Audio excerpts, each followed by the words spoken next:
No jest jeszcze jeden ważny aspekt, to znaczy miejsce, w którym ma się odbyć to Dzień z Donem, to znaczy Podkowa Leśna i to miejsce jest wyjątkowe z kilku powodów. Przede wszystkim dlatego, że tam ładnie, cicho, spokojnie śpiewają ptaszki, a druga sprawa jest taka, że to miasto zostało zbudowane przez 100 lat temu przez przedsiębiorców, którzy się skrzyknęli, jakby poczynili różne inwestycje, zebrali kapitał też, więc to jest taki wątek biznesowy bardzo ciekawy, a dowiedziałem się o Podkowie Leśnej i o tym, jak ona powstała właśnie na zakończenie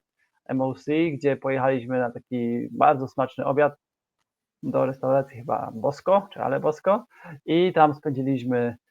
chyba kilka godzin w przyjemnej atmosferze przy smacznym jedzeniu, więc myślę, że to też jest aspekt, który może być bardzo interesujący, czyli spędzić czas w fajnym miejscu, przy dobrym jedzeniu i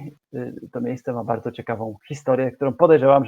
że Maciek na pewno opowie.